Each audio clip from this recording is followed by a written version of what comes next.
Good afternoon, everyone. Good afternoon, teacher. My name is Janela Marco, your grade 4 teacher. Tayo po ay nagtatalakay ngayon sa quarter 3. So, ang tatalakayin natin ngayon ay ang kahalagahan ng mga makasaysayang lugar sa ating bansa. So, pero dyan sa mga pictures na pinit ni teacher, ano po ang tingin nyo ang mga makasaysayang lugar? Sino makakapagbigay sa akin ng example ng makasaysayang lugar dito sa Pilipinas? Ateya? Yung ano po, teacher, yung Dalaga Church. Dalaga Church. Bakit naman po siya makasaysayang lugar? Kasi po, yung mga sculpture niya po sa labas ng pader ng simbahan is ginawa po yun during, nung sinakop ang Pilipinas. Thank you, Ateya. So, who else? Sino pa po ang may idea kung ano ang makasaysayang lugar dito sa lugar natin at sa bansa? Isaac? Yan po, teacher, sa laran po. Loretta Park. Park. So, si teacher po ay may sasabihin ng mga lugar at kung bakit sila makasaysayang lugar. Ready na po ba kayo? Opo!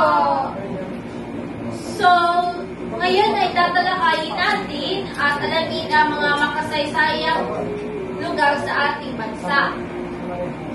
So, the number 1 is Parasoy Church.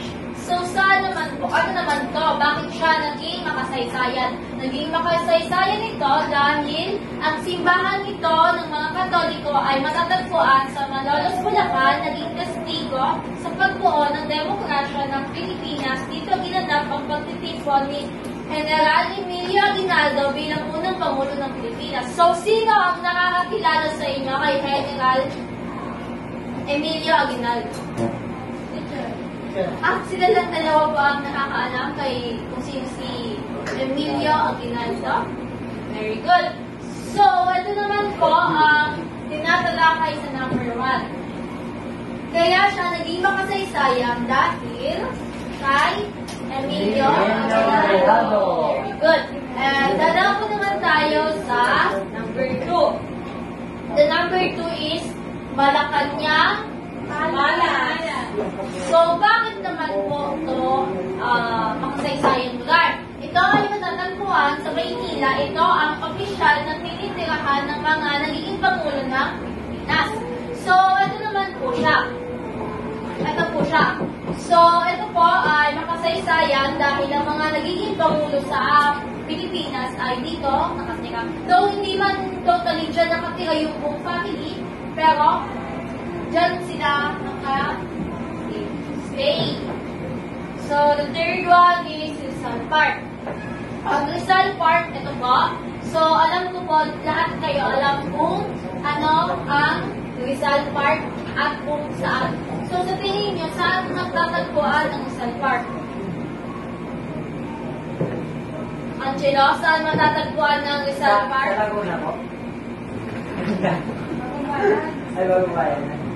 And the fourth one is MacArthur Leyte Landing Memorial National Park. So, ito naman po ang MacArthur Leyte Landing Memorial Park. So, makikita niyo po dito si MacArthur. So, sino ang makakapunta sa unahan at tuturuin kung asan dito? Si MacArthur. Isaac?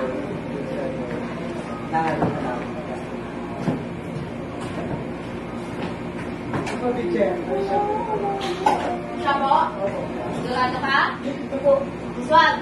This one. Very good. So, the fifth one is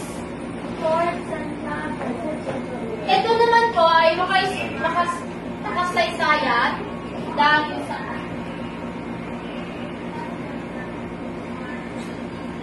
ito naman po ay makasaysayan lugar sa Luzon dahil nagsisilbi itong pulungan noong panahon ng mga Kastila.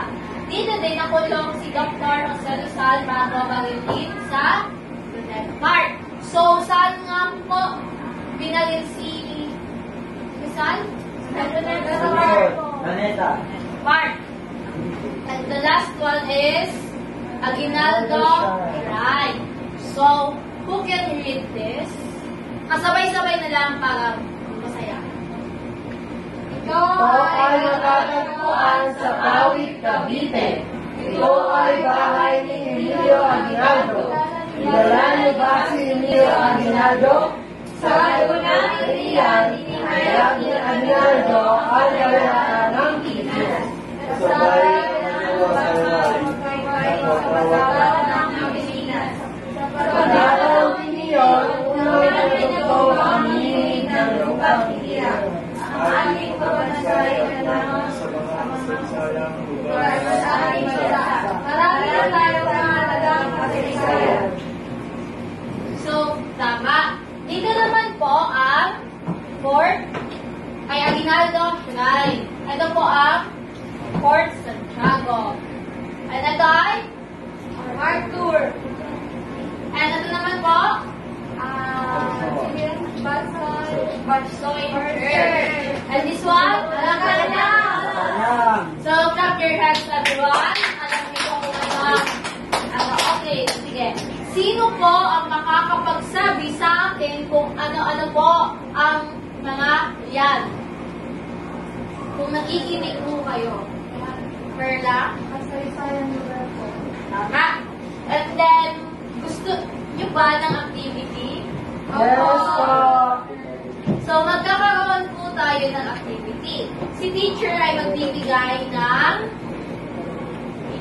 pictures. Sa pictures na ito, ilalagay nyo kung ano to. So, alam mo naman na alam nyo kung ano ang mga ito. So, sa number 1 po is Isaac.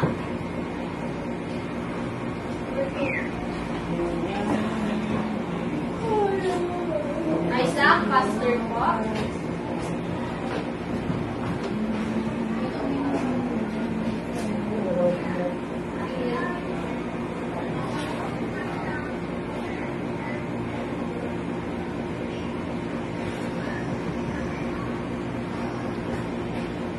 Dito na ng Isaac. The next one is EJ.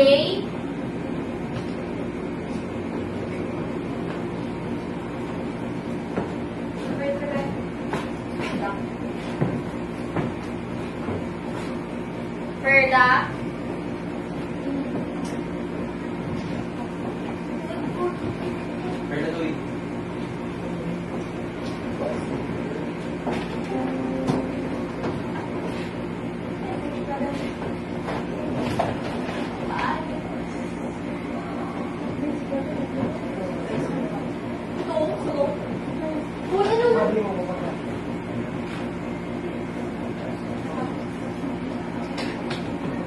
The fourth one is Angelo. Ikaw yung friend.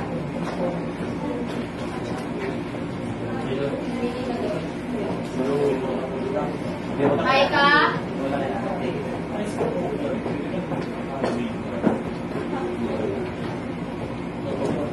Russell.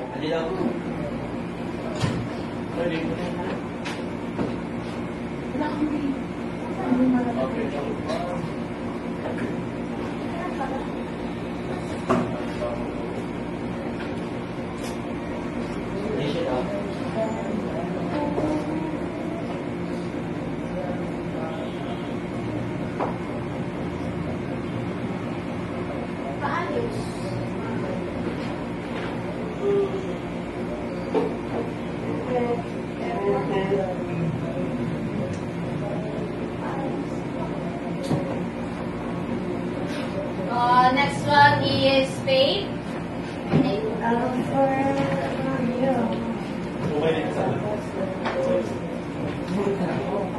Ardales, next.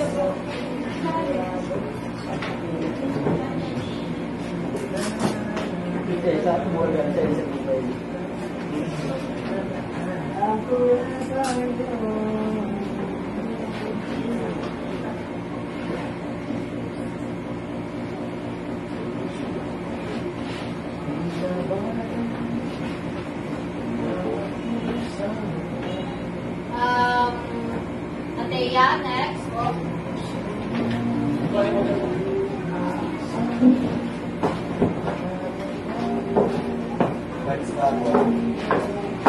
Next.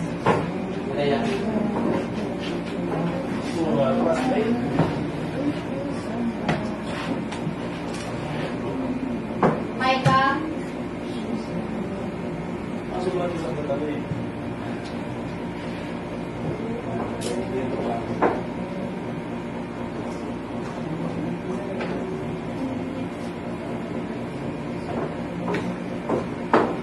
And the last one, Angelo. Kay Perla.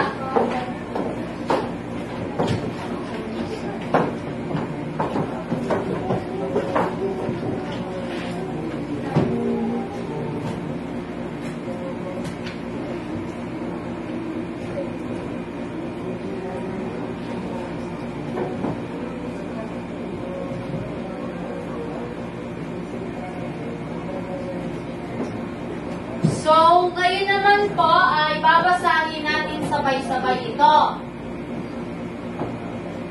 Istasyon ng tren. Sabay-sabay po. Istasyon ng train. Hospital. Bangko. Restaurant. Museum. Park. Paaralan. Fire station. Post office. Post office. Bus stop.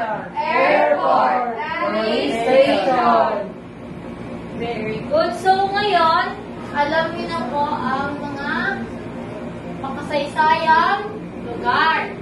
So, magbibigay po si teacher ng takdang aralin. Babasahin muna ni teacher ang takdang aralin. Pagdala ng mga larawan ng lugar dito sa Pilipinas na makasaysayan. Thank you po, yun lang.